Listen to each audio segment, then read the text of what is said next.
stopping now, if you've made good profit, is not a bad decision to make. Two traders, Darren and Walter, pull back the curtain on profitable trading systems, consistent money management, and profitable psychological triggers. Welcome to the Two Traders Podcast. Welcome to the Two Traders Podcast. I'm Walter. Darren is here. Hey, Darren. Hi, Walter. So we're going to talk about greed today, when to hold them and when to fold them. So when I think about this, the one thing that comes to mind to me, Darren, is I'm always using the, and I've done it a few times actually in a webinar to show people exactly how this works. It seems to be always at that point, if you're watching, let's say, a 1 minute chart or a tick chart or something like that, where it's moving quite fast, it's at that point where I ask the audience, I say, okay, now everybody here, tell me when you've decided, when you know the direction of the market here. And a lot of times, for example, if the euro dollar keeps going up, up, and up, everyone says, okay, now it's time to buy. It's in a strong uptrend. And that's usually the point where it turns around and collapses. And I think of this a lot when I'm thinking of greed. And I like to look at the open position ratio. A lot of different brokers have this. I'll put those links down there in the show notes for you so you can see what the retail traders are doing. And that's a really good tool too, because it tells you what is everyone doing. Because these sorts of things, looking at at a certain point, if everyone's bought, if 87% of the market has bought the euro, there are no more buyers, right? So the euro is going to come down. And these are the sorts of things I think of when I think of greed. I think of debt bubbles, and I think of just really ecstatic, irrational markets where everyone's piling in because it's the next big thing. And I remember when everyone was sure that the euro was going to go to $1.75 or whatever, and these sorts of things come up. So when we're talking about greed and how to know when to hold them and how to know when to fold them, to quote Kenny Rogers, what do you think of, Darren? Yeah, I mean, the reason I mentioned it this week is because a trader that I've been following recently, who's doing really well, and the last 2 weeks he's started the week really well and blown it out of the park, won loads of money, but then at the point where he could have said, okay, like you say, the market has moved a lot, I should just close shop for the week, or not even close shop, I should be thinking of protecting those profits that I've already made. He's sort of continued on, oblivious to that, and then pretty much given it all back.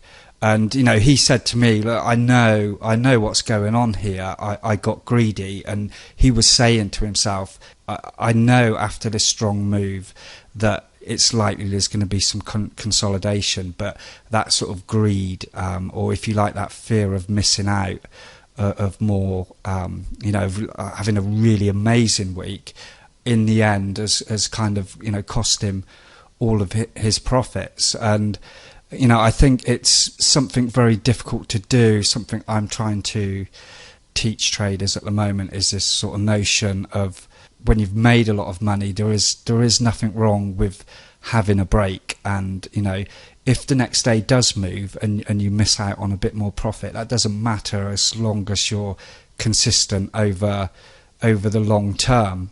I think greed is kind of what it is one of the main problems that people have. And I wondered I know we've discussed this before, this idea of trading to a target. And I think it's particularly suited to the way I trade and not necessarily to the way you trade, because you're waiting for, specific conditions, when you're most likely to get a successful trade, whereas I'm trading in all market conditions. Would you ever consider it? I mean, let's say you just had an amazing run, okay, and presumably for you to have an amazing run, then price needs to move, very strongly in one direction. Would you ever then say, okay, well, greed is evident in the market and I've made a lot of money and maybe I should sort of, adjust what I do next based on that? Or would you just trade your strategy, regardless? That's an interesting question, because I was kind of wondering, some of the things that you might suggest, like, I guess the obvious is stopping don't trade anymore, or if you have to trade more, take really small positions, that sort of thing. The way I see the markets, it's always kind of fluctuating. Like if you're not in consolidation, let's just say we're not in consolidation, so we're not in a range bound market, however tight or loose that range may be.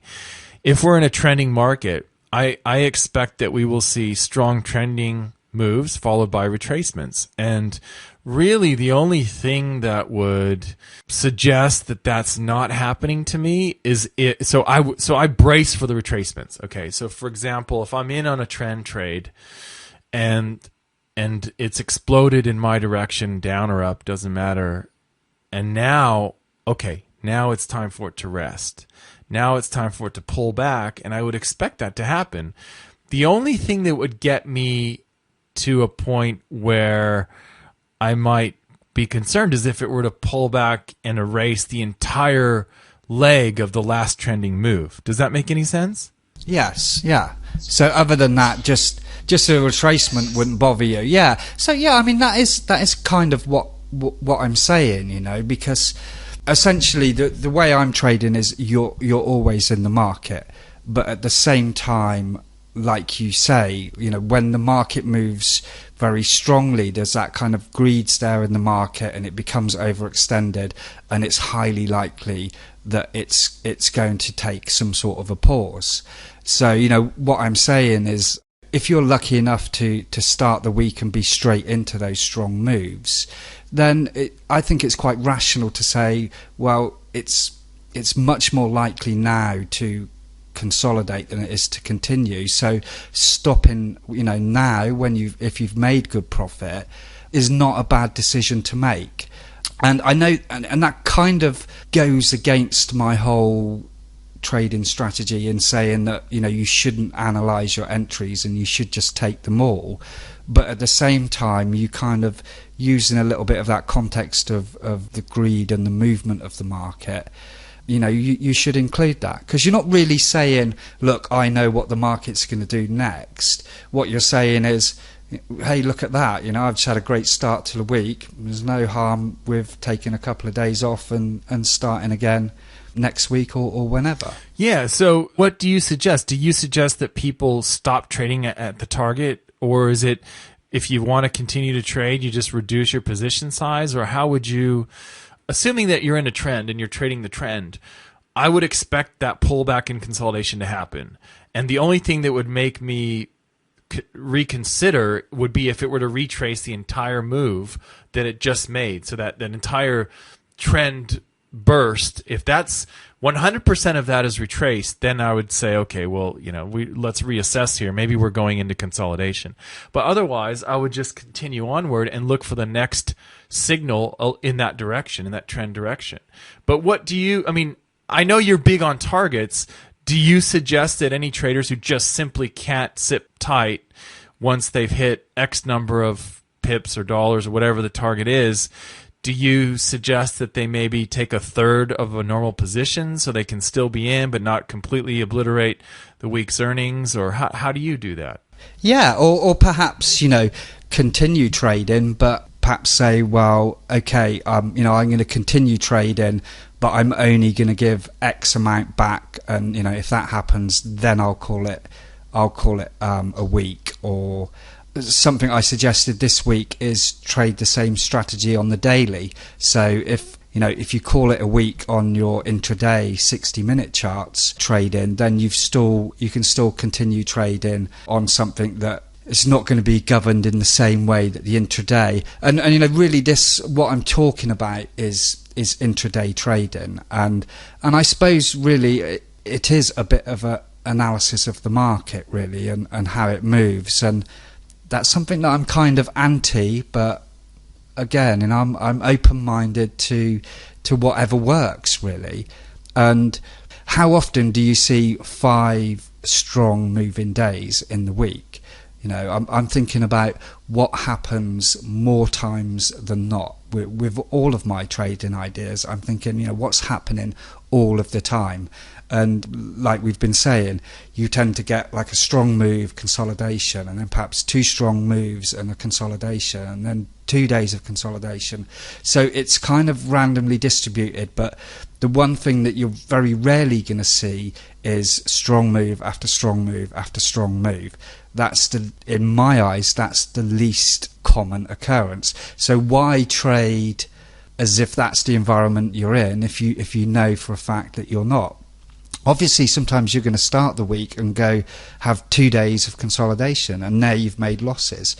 And if I've made losses, then I want to try and make those back, And again, I'm thinking, well, the other least likely thing is for it to consolidate all week. But again, it does happen. Really, it's kind of a bit of analysis of market movements, really. And then sort of the greed element plays into that. So my question is, if you have a week that is choppy in the beginning and not doing so well, does that mean that you will, A, increase your position size on the subsequent trades, or B, maybe take a step back and kind of say what's going on here? Maybe there's some news that you haven't wanted to pay attention to, but maybe you should, or C, just business as usual. Yeah, I think really when the week starts badly, I will just continue trading in my normal manner, because I know I pretty much get 2 bad days every week. And if those happen to be Monday, Tuesday, then in my mind that increases the chance of Wednesday, Thursday actually moving. So, I suppose you could argue that really I should up my position size. But at the same time, I'd add the context of, well, I've already made losses this week. I don't want to compound that. I don't want to let my losers run, if you like. I suppose if I got to, Thursday and it still wasn't moving, I might call it a week then and just say, look, it's been a terrible week. I've lost a load. I'm just going to call it quits, clear the decks, clear my mind, and come back on Monday. But certainly after 2 losing days, I wouldn't. So, I suppose this is experience, I suppose this is my personal experience of trading, and I'm taking that and adding it as a kind of, analysis into my trading. Right. I see. Yeah. So what would be the signs of greed? Like, so if I were a trader and I wanted to know, like, all right, how do I know that greed's creeping in? One thing I would point to is, are all the people around you, so all the traders that you interact with on the internet, is everyone thinking the same thing? Because if if everyone's on the same train, that to me is a warning flag, right? Everyone's buying Google stock because it's going to go to the moon, or these sorts of things can come into play, I think, here. And I know it's sort of related to the open position ratio that's linked up in the show notes of this episode down below, where you can see where those are with different brokers. But I think that's a big one to me. I feel like when you get really, really confident in a situation, it might be a trade or it might be a market, that often also means that you're due for a pullback or a turnaround. To me, those are sort of red flags. Yeah, and I think when you continue to do something, when inside you're sort of screaming to yourself, you shouldn't be doing this, this isn't the right decision to make, but you still go ahead and do it, and then you repeat that maybe the next week or the next day, and you do exactly the same thing that you did the week before, that is a pretty clear indication that the emotion of greed is really strong in you, and it's likely to affect your decision making. And yeah, I suppose again, that would come through maybe keeping a journal and making some notes when you've had a bad week, and it would seem to be fairly obvious if greed is something that affects you strongly. Yeah, that makes sense. So I guess it's hard. I know for some traders, the counter trend traders, the traders who want to find those points of no return, and they really want to hook into the turning points, they love this. They love the idea of greed because they're sort of contrarian, aren't they? And they're saying, look, this is gone too far, the market's going to snap back. If you trade with, for example, if you trade with Bollinger Bands and you trade some sort of reversion to the mean or something, you're probably doing something like this. If you're a swing trader looking for swing points, basically what you're saying is, look, this is out of whack. The market's gone too far. It's shown now its hand with this reversal signal, and I'm going to go ahead and jump in on this. I'm going to find the exact turning point, and this is going to be sweet. So that's another thing, is if you're listening to this thinking, I never do that, I never feel really greedy, then maybe you're one of those traders who likes to trade a reversion to the mean or a pullback, a swing point. You're kind of that counter trend trader. And so this is good for you, that the markets get out of whack, that people get really, really greedy and pile on. I'll never forget, I think it was in 2003, I'm pretty sure it was 2003, when the euro made this triple top around 1.1930, and it hit this level 3 times over the course of a couple of weeks. And I was sure that the third time it went up, that was the breakout, because I hit it twice already, and I was sure that it couldn't be a double top, right? So I bought it at 119.15, and it went up to 119.36. I was feeling really good about it, and then it, like, over the next couple of weeks, it unraveled and went all the way to like 107.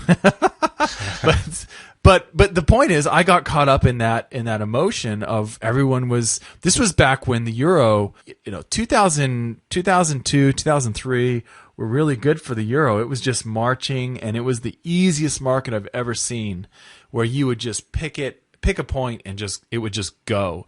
And so I was sure that this was the breakout, that the double top had failed, and that this was going to break higher. And in fact, it had made sort of a triple top, and it collapsed on me. But these are the things that you keep in your mental Rolodex as a trader, what it feels like to be in the greed, right? In that mode. I think it's worse when, like you say, you've had a really good run as well, and you seem to like be more susceptible to greed then, when everything's been going well, you can't put a foot wrong, is the time that it's going to take over you. I suppose it's kind of an overconfidence thing as well. Yes, I think that you're exactly right. That's exactly where it is. So that actually brings up a good point, because if you're sitting here listening to this thinking, well, how do I measure this? How do I know? Well, you can look at what other traders are doing with the open position ratios, but you can also measure yourself, can't you? Because you can do things like, when you write down in your journal, you can do things like, how confident do I feel in this trade? Or how confident am I in my trading today? Just overall, how am I feeling? And if you track that in some sort of spreadsheet or chart it as a line chart over your trading career, what you'll probably find is that you make your most severe mistakes. Actually, this is a really good idea. I think I'm going to do this. Where you make your real errors during those periods when you're feeling overconfident. Yeah, definitely. You need to take emotional stock as well, and see where your emotions are on the graph, and how much of each of the emotions are at work in the background there, and affecting your decisions. It's quite difficult to do, and like you say, you do kind of learn that as you go along, and I think the people that do start to pick up on that seem to progress really quickly, and you get to a point where you can just kind of stop yourself and say, hang on a minute here, what am I doing? Am I making the right choice here? It's almost like a pause button, isn't it, before you act? Exactly, yeah.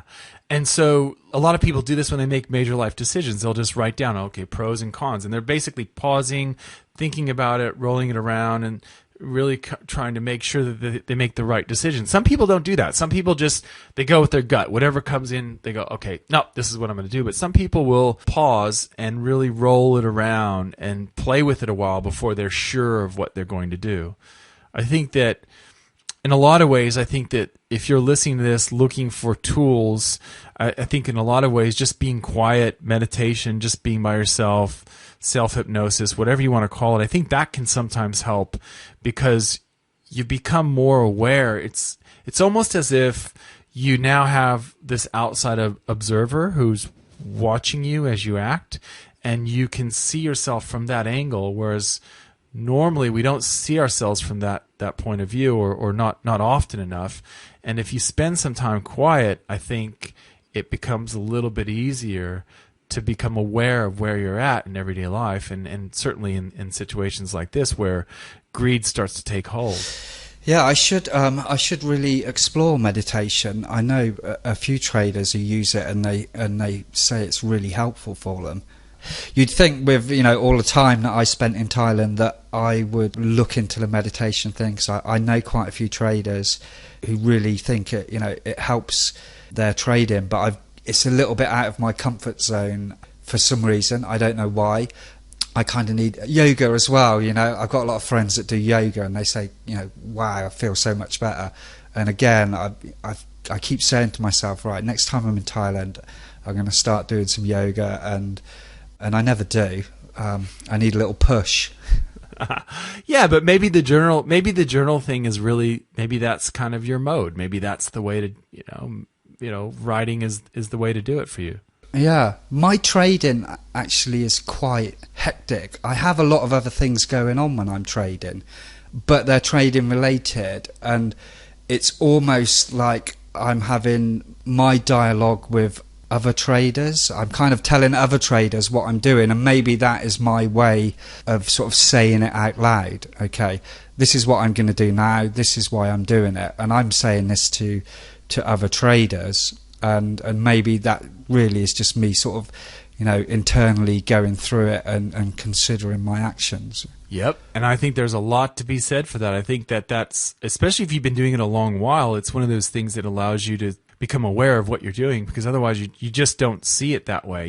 It's not really that conscious. And I think for people listening to this, that's also a reason why you might want to have a trading buddy, because if you can talk about the trades that you've taken, even if it is post hoc. I know it's better if you do it during the trade, but if you have a trading buddy that you speak to every week, or even if you just record your own trades, recording software is so cheap now. You can literally pull up a mic and a headset mic and record your thoughts as you take the trade, as you manage the trade, and as you close the trade. And just having that record, that sort of a journal of talking out why you're doing things, can be super valuable when you go back and look over these at the end of the month, or when you speak to your trading buddy. These sorts of things can be really, really useful. And I think you're right, because a lot of traders who've been doing a long time, they're just not aware of what they're doing until they do something like sit down and explain it to other traders. So that's something that I think might help people as well. Yeah, cool. All right. Well, thanks a lot, Darren. I really appreciate this session. I look forward to seeing you next time. Okay. Thanks, Walter. Cheerio.